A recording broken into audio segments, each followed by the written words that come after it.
The Star Trek franchise has amassed 902 episodes of television spanning 47 seasons. As time has passed, I thought to myself, it would be extremely interesting to rank every episode, but randomly, thus creating the Star Trek Retro Review series, a weekly back and forth between Pop Tot and I, as we reminisce over the good, the bad, and the ugly. Buckle up and enjoy.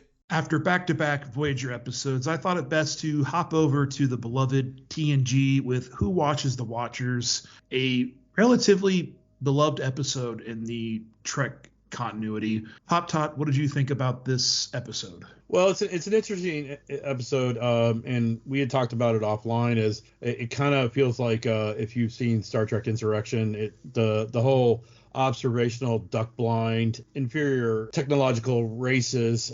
That's what the basis of this is. There's a Federation science outpost looking over these proto-Vulcans. They go awry and their holograph goes off, and the guy sees it with his daughter. And the guy's played Liko. He's played by Ray Wise, which is one of my favorite series that never lasted, and that was Reaper. First of all, let me say, I like that you're playing the nepotism card.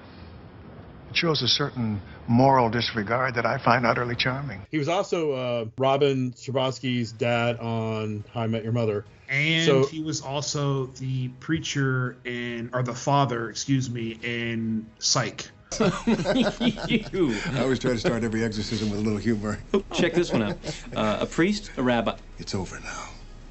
Yeah, Ray Wise is in this. He plays the proto-Vulcan that sees that he gets injured, and then he's brought on board the Enterprise, which creates a Prime Directive issue, and then he ends up seeing Picard, and he sees the luscious, bald Jean Luc Picard and thinks he's some sort of god. Picard! This episode draws a lot of comparisons to Star Trek Insurrection, and they both duke it out in terms of being polar freaking opposite. Either bring him aboard or let him die. And why didn't you let him die? And it will destroy the Baku. Because we were responsible for his injuries. I'm not sure that I concur with that reasoning, Doctor. We're only moving 600 people. How many people does it take, Admiral, before it becomes wrong? Picard is three different characters over the span of the Star Trek franchise, and I'm sure people will willingly argue with me about this. He is emotionally intelligent, he's calm, cool, and he does break from time to time. Stern. He's stern. Early Picard, and being a former Navy man, early Picard reminds me of so many officers. Please, get up. Get up. You must not kneel to me. They're very stirred. They're very, they commanded respect. Right. But by the time you got to, season 1 and 2 of Picard. Right. Starfleet. I'm sorry? Because it was no longer Starfleet. An unmitigated disaster. Because the movies, he's too emotional. He's illogical. And I will 100% throw up clips proving this point. Jean-Luc, blow up the damn ship! No! No! Listen to music. Falling in love. I will. It's a silly argument, but I really enjoyed this episode, mainly because of Picard and his almost borderline frustration at being seen as this character, and Patrick Stewart obviously is an incredible actor. I failed to get through to you, haven't I? Despite all my efforts. He has this really kind of touching scene where, she's kind of looking down on him, and he's like, I'm just like you, and he kind of lifts her chin up, and I really enjoyed it. We are born, we grow, we live, and we die. And he even has this very compelling stance against supernatural, which in my mind came off very atheist in a way. Millennia ago, They abandoned their belief in the supernatural. Now, you are asking me to sabotage that achievement? And I feel like that's the only way really to take that. Again, you can argue me in the comments, but To send them back into the dark ages of superstition and ignorance and fear? No! Laika or Luca or whatever, the Ray Wise character gets hurt. Beverly Crusher sees him. She beams aboard with him to fix him. Picard walks into the med bay and sees the dude laying there. The look he gives her, the disdain on his face was like, You done fucked up now! but he legitimately tells her, It was either bring him aboard or let him die. And why didn't you let him die? yeah, he even says something like, Agreed. Further contamination must be prevented. here I am like, this son of a bitch basically threw all that out. I will take this to the Federation Council. I'm acting on orders from the Federation Council. For some sweet Hello, cutie pie. One of us is in deep trouble.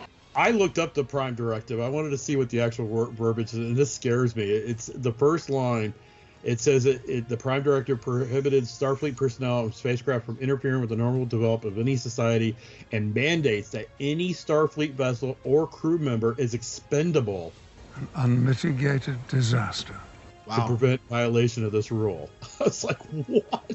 Liar! You know, I genuinely enjoy this episode, but there's a few parts that I'm like don't really make sense to me that I think kind of make it worse. And part of that was, hey, let's send Riker and Troy to the surface and basically try to cover up our tracks. I have a suggestion. Mine was the Lyco guy, like how much he adapted to an overseer and everything surrounded. Well, he's mad at us, so we need to kill somebody. We must do as the Picard wishes. Punish those responsible. Right. And I'm like, Lyco, I just think you want to kill somebody. Lord have mercy, I'm about to bust. I think, at least in my mind, that's kind of explained with the fact that he didn't have his wife, so he was basically like grasping at straws, and that was you see that very much in the conclusion. No, he can't bring back the dead. Show them, Picard. You can bring back my wife to me.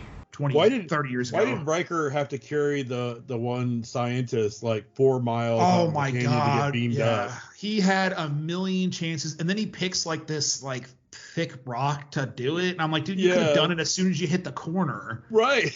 Like, who cares? Why are you waiting so damn long? I did not understand that. I'm like, beam right there. Beam right there. Overall, what would you rate Who Watches the Watchers? I would give this a 6.2. Whoa! Test the car! That is astonishingly low. What are you gonna give it? And maybe I can change my mind. I mean, I think an 8 is solid. I think mainly just because you have the core principles of Star Trek that, you know, you can't interfere with the development of a species. That's pretty clear cut. You get a wonderful performance by Patrick Stewart.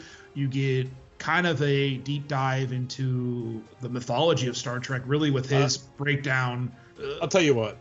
I'll move the needle a little more. I'll make it a 7.1 just because I did like the fact that they filmed in I think it was called Vasquez Rocks, which is an area where they had filmed a lot. I think a couple things with Star Trek. How this episode was presented, it did have good flow. For some reason, Laika got on my nerves. The Picard is angry with us. Another thing is watching old Star Trek in HD is the most amazing thing. I wish all old Star Trek was in HD. It just looks incredible. Please let us know what you think of this episode. Did you guys like this episode? You know, I've heard some say it's their favorite, you know, or top 10 episode TNG. Please let us know, and we'll see you guys on the next one.